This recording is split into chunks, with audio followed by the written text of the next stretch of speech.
to Reads and Threads. My name's Kate. Hello if you're new here. Welcome back if you're joining us again. Today we are going to be going over my December TBR plans. We are not playing Reach the Castle this month, mainly because of Christmas. I want to be doing some Christmas reading, some Christmas content, so I'm planning on doing that. Though in saying that, there is some books that I really need to read and want to read. I also thought that this would be a good month to do a bit of a catch up of some of the books from my previous TBRs that I never ended up getting to, and try and do that kind of stuff. So no game this month, but we will be back ready to go for January 2026, which I am very much looking forward to. I thought I would go through the books that I already know that I'm going to be reading. We might have a bit of a look on Goodreads at the to be published books for December 2025, because I do need one for Herkhead, so that will need to get added into my plans depending on when it comes out. I have not been doing the best with my November reading this month, so there will be some books that will definitely need to roll over into December.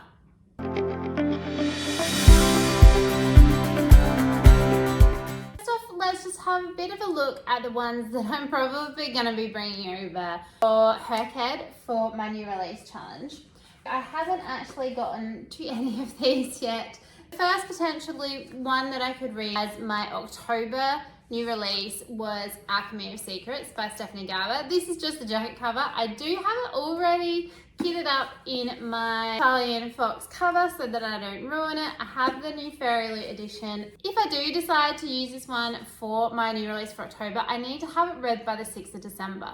So that's fairly early on in my December reading. We'll see how I go for the end of this month. I have slowed down considerably in November. Not a lot of reading has been done. Will I get to this one before then? Hopefully, you never know. And in that case, I won't need to read it in December. But if I use this one for my Herkhead October prompt, that's when the deadline for that is. There's also another book I can read for my October new release, and that is Never Ever After by Sue Lynn Tan. This also would work for my buzzword for November. Again, I have already kitted it up in another Charlie and Fox cover. Another Fairy Loot edition that I got that I really loved, and I would like to get to this one, and because it covers both, it would be awesome if I am using this one. This one came out towards the end of October, so I don't technically have to have it finished for Herkhead until the 27th of December.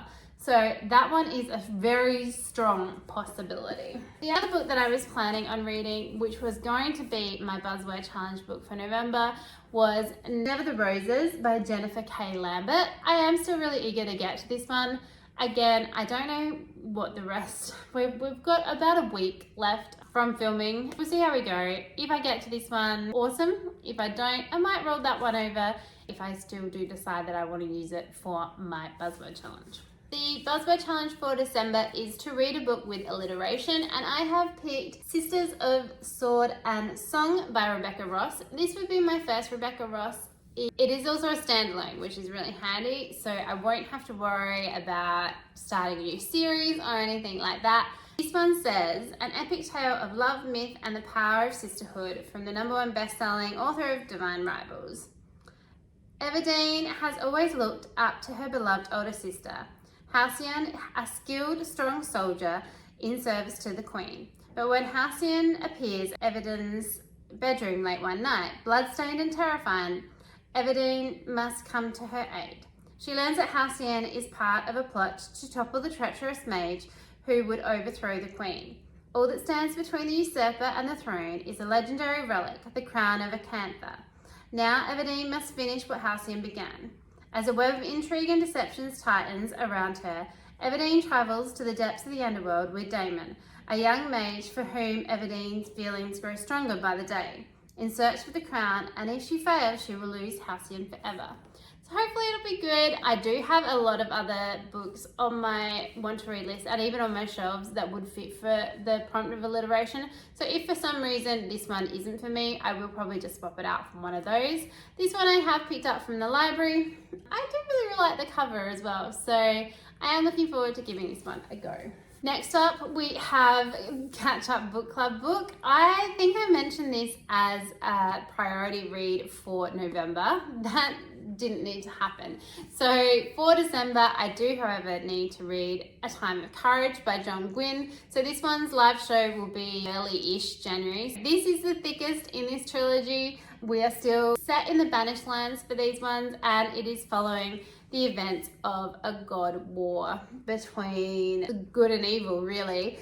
This has been a whole new set of characters, so not the same ones that we had in The Faithful and the Fallen, which I did really enjoy, and I do think overall as a series I have enjoyed The Faithful and the Fallen more than Of Blood and Bone, but I am intrigued to see how it all wraps up and what's going to happen. I am struggling, so I might have to plot this one out a bit, do a little bit at a time throughout the month to try and get through it this time before the live show. I did succeed for Time of Blood, but only because they pushed the live show back a week. I have really enjoyed my time with John Gwynne, so hopefully we can get through this one and it not be an issue. So coming up to Christmas, I thought that I would pop in a few kind of Christmas romance reads. Romance isn't my first go-to genre, but I am really intrigued with romance books. Last year I did try my first one. I read Jenny Colgan, Christmas at the Midnight Bookshop, I think it was called? No. I read The Christmas Bookshop last year, and that one does have a sequel. So we have Midnight at the Christmas Bookshop, and this is following the same characters. I think I gave that one like a 3, the first one, but I am intrigued to see if I enjoy this one as well. So we are still following Carmen, who was in the first book, and she started working at this bookshop in Edinburgh that was failing and about to get sold off because the owner wasn't enticing people into the store. He wasn't making any money. He was just going with the flow, doing his own thing. So Carmen came in to help out and ended up finding a place of her own there. She really helped expand the shop, and there was a romance obviously throughout that. We also got to spend some time with Carmen's sister and kids and their relationship. Carmen was a bit estranged from her family, so that was an interesting aspect. I didn't like the love interest much that was going through the first book, so it'll be intriguing to see how this one goes. Hopefully this one will just be a really fun, interesting read, and I think this is the last in that kind of bookshop series. We then have 2 books that I would like to add on from the same author that I heard Steph from Steph Loves talk about, I think it was last year, and she just really made them sound super intriguing. So I have put both of them on hold from the library. One's come in, the other one I'm still waiting for. The first one that I am still waiting for, I'm hoping to get at the beginning of December, is called Holiday Romance by Catherine Walsh. I have the description up on my computer just next to me, so I will read that out. She says, she's meant to be catching flights, not catching feelings. Molly and Andrew are just trying to get home to Ireland for the holidays when a freak snowstorm grounds their flight. Nothing romantic has ever happened between them. They're friends and that's all. But once a year for the last 10 years, Molly has spent 7 hours and 15 minutes sitting next to Andrew on the last flight before Christmas from Chicago to Dublin, drinking terrible airplane wine and catching up on each other's lives. In spite of all the ways the 2 friends are different, it's a holiday tradition neither of them has ever wanted to give up. Molly isn't that bothered by Christmas, but in yet another way, they're total opposites. Andrew is a full-on fanatic for the festive season, and she knows how much getting back to Ireland means to him. So instead of doing the same thing and just celebrating the holidays together in America, she does the stupid thing, the irrational thing. She vows to get him home, and in time for his mum's famous Christmas dinner. The clock is ticking, but Molly always has a plan, and as long as the highly specific combination of taxis, planes, boats, and trains all run on time, it can't possibly go wrong. What she doesn't know is that as the snow falls over the city and over the heads of 2 friends who are sure they're not meant to be together, the universe might just have a plan of its own. I think it sounds really intriguing, and I know when Steph read it, she just made me want to give it a go. It just sounded super intriguing, fun, light, easy, and that's kind of what I want to go with this year. The other one is Snowed In, again by Catherine Walsh. This is Old Friends, Fake Flames and New Feelings. So hopefully it will be good. So in this one we're following Megan is dreading going home to her tiny Irish town for the holidays. She hasn't returned since she left her fiancé at the altar 4 years ago. Christian hates being single at Christmas. Everyone back home is love-struck and coupled up, but he can't disappoint his mum and not go.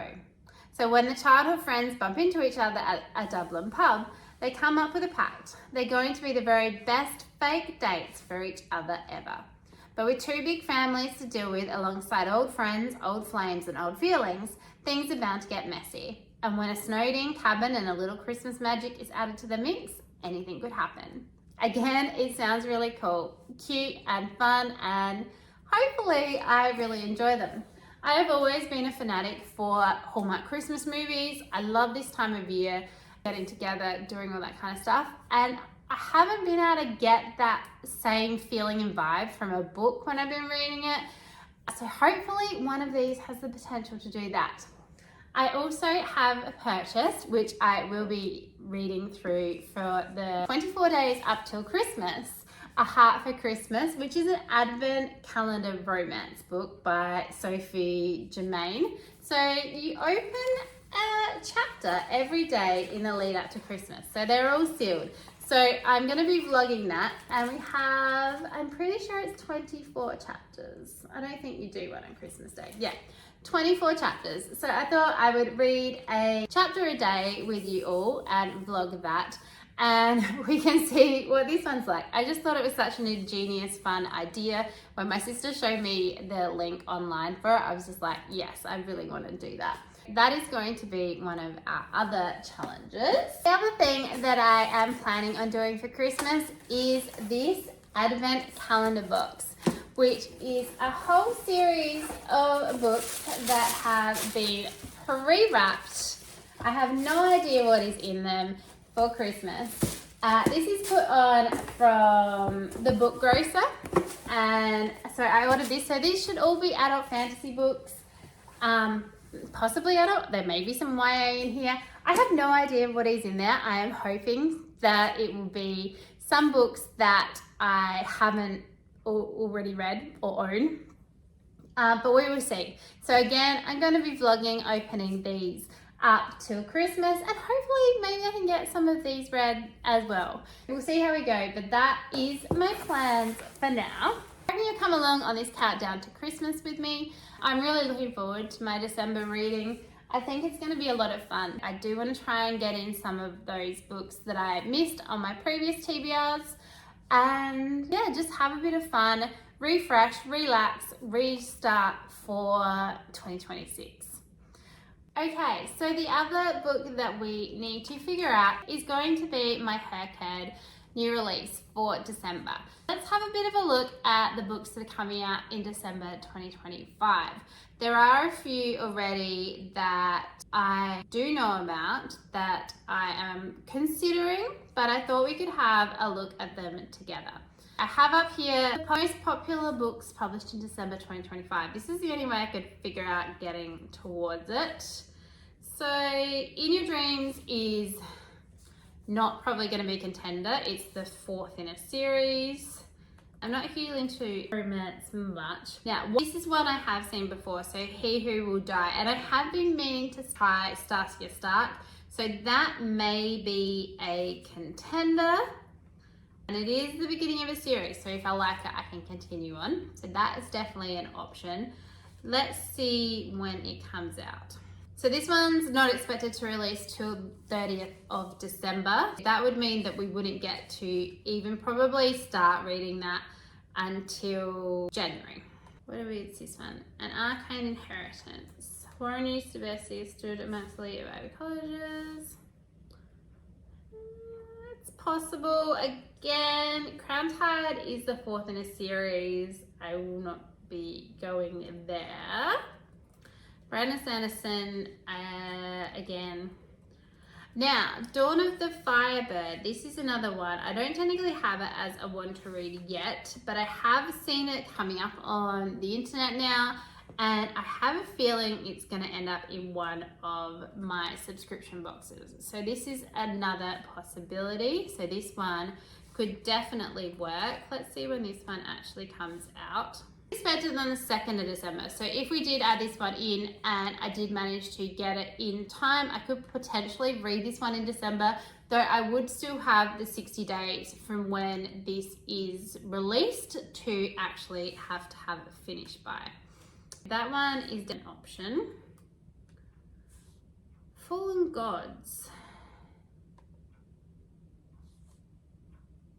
Yeah, this one looks interesting. I like the cover. These sprayed edges look amazing.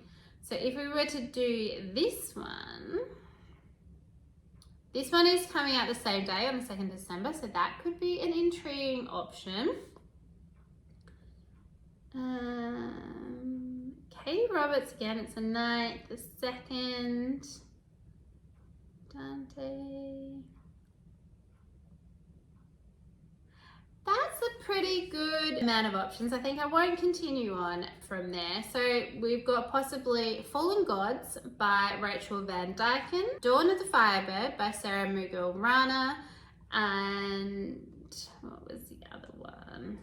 Possibly The Arcane Inheritance, though that one I'm not sure about, by Camille Cole. And then We Who Will Die by Stacey Stark. I think those 4 options as our December new release will be good enough to go on with. I'll try and get my hands on one of them as soon as I can. Maybe do a bit of a read of some of the beginnings of the stories and see which ones pull me in, and one of those will become my December new release. Turns of Fate by Anne Bishop is my November new release for her kid. The physical copy doesn't come out here until December, though the ebook and I think the audio is currently out already. So hopefully I'll be able to get my hands on a copy fairly soon, because I do think I want to physically read that one. I love all of the other Anne Bishop stuff that I have read, and really intrigued to go into this new world that she has created. What are you planning on reading? Do you have any Christmas reads lined up yourselves? I'd love to know all about it, all your plans up until Christmas. I'm hoping you'll join me for my vlogs. I think I'm going to do maybe every 4 days with the unboxing and the reading of Heart of Christmas, and then we'll slot in some other books as we go. Please think about subscribing. I'd love to have you on board. I've also linked down below my Goodreads, my Instagram, and my Storygraph if you'd like to come and follow me over on any of those. And I just hope that wherever you are having a really wonderful day and you have a really wonderful Christmas.